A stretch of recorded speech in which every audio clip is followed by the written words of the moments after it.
Africans are all these different shades, beautiful shades of blue, purple.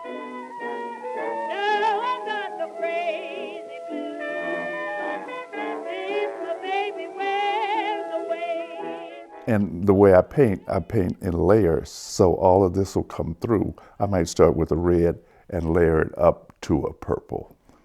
Just trying to get that richness. African Americans have been taught that your skin color is no good. That's no good.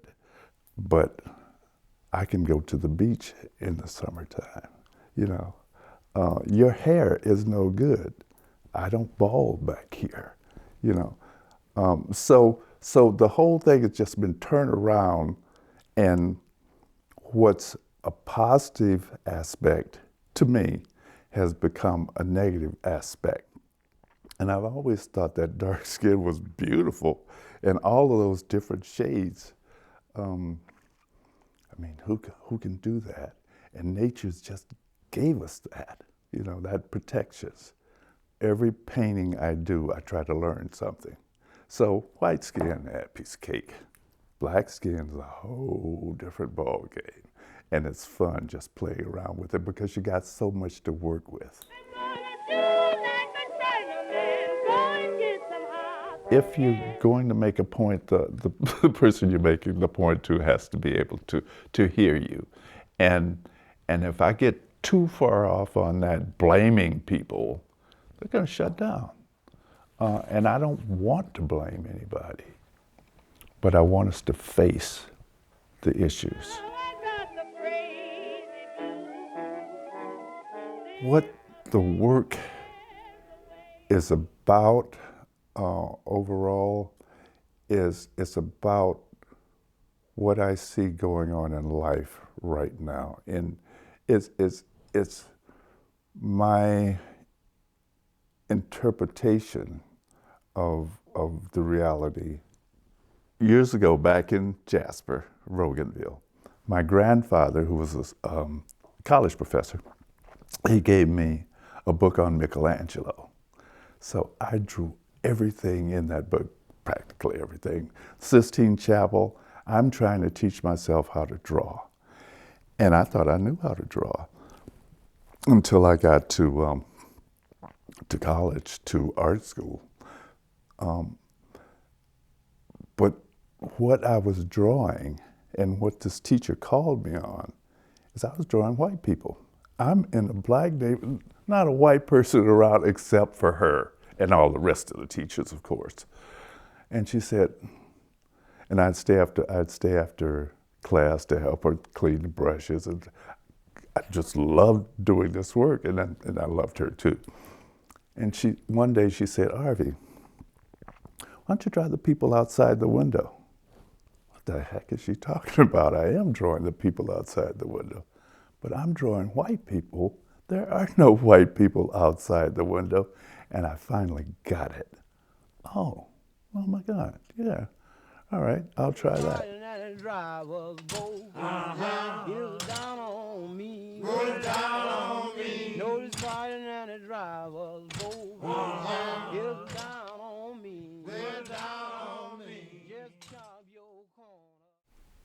These images came out of slavery. In slavery, when we were in slavery, we were good Negroes. After slavery, you have these people who have been enslaved for 200 years, and all of a sudden they're citizens. They're free. That's scary. What are we going to do with all these people? So from the good Negro, they didn't call them Negroes, but from the good Negro, after slavery, they became the bad Negro. And that's when they were no longer valuable. They were no longer property. They were citizens. And they can move forward. And the big thing is they could take our jobs. Hello? Hello, Mr. Benny, this is Rochester. Oh, well, it's about time. We've been in town 10 days, and it's the first I've heard from you. Where are you? I'm up here in Harlem enjoying a little Southern hospitality. What they did is they came up with all these derogatory stereotypes. coons. They called them coons. You couldn't be a man or woman. You were a coon or a zip coon or a fool or buffoon. And with all these distorted images of how black people look with the thick lips and the big nose and the bad hair.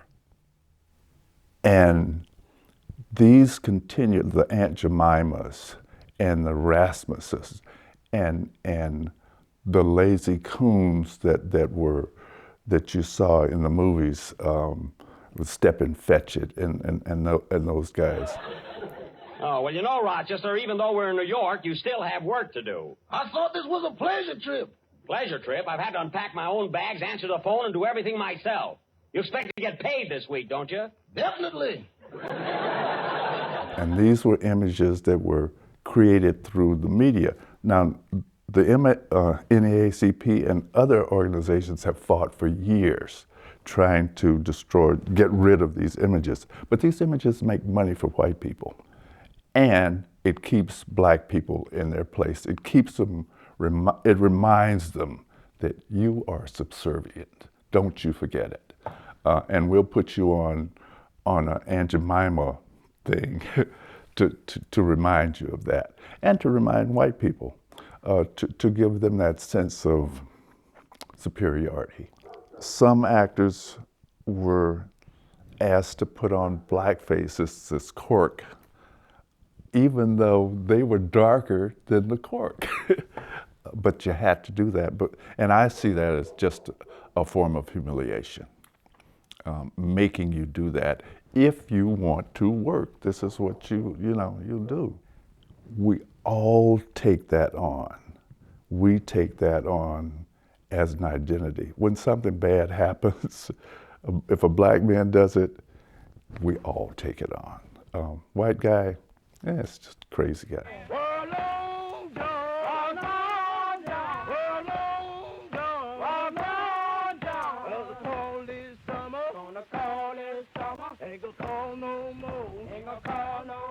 It goes from one iteration to another.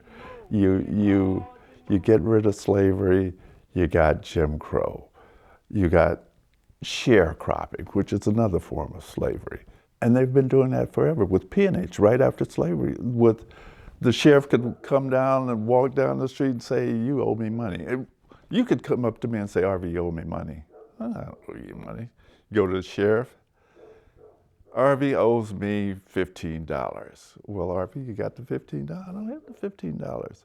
"Well, we'll sell you to Jim over here. You can go work on his farm till you work off that $15. Because Jim's going to buy you. Jim will buy you. You go work for him. But you're not a slave anymore, so your life isn't valuable anymore. Jim will work you to death because he has no, and he'll just go down to the jail and get another one. Work him to death for that $15, or whatever they decide to, make that what we call bail now. Ain't had nothing but bad news. Now I got the crazy blues. My mom used to tell me this was nothing uncommon. They would lynch a man or boy or girl and just drop them on your doorstep. James Byrd they dropped at the church, which was another good drop. They were at one point lynching, doing the math, they were lynching one black person a week. They called them barbecues. If you couldn't make to the lynching, a photographer would come out, take photographs, and then you'd mail them off to your friends as sort of trophies. And they would do incredible stuff and take home an ear. I've lived in this white world for probably half my life. And I've known some guys forever, guys I call friends of mine. When Trump was elected, they changed. And a couple of years ago, I was partying with these guys, and all of a sudden, I realized I'm in danger here because it got really strange. I'm alone with about 10 white guys, and they got really aggressive. I say, oh, this is how it happens. This is how black men get lynched. So, and the friend that I thought was my friend joined in. Now I'm by myself in the backwoods with these white guys. Now we got another guy in a high position that doesn't seem to be limited by anything. Interesting. And that's where we go to privilege, I think. And to be privileged to the fact that you think you're above the law, that you think you're a king. I can't imagine a black man thinking that, in the world that we live in today. I want us to look at how we can come together as a people. That division about that black guy is going to take my job stands in the way of that. We've got to find a way to live together, or I don't think we'll survive. We're all the same. All this race is a construct. It's not real. But it works. It works for the elite. Doesn't work for us. It works for the elite. And it keeps us separated. And if that doesn't work, when they screw up, when Wall Street screws up, those guys don't get blamed. I would hope that art would have some impact. We talked about, does it change anything? Does it change the way people think about things? I hope so, but I'm not convinced that always happens. We'll see. I ain't had nothing but bad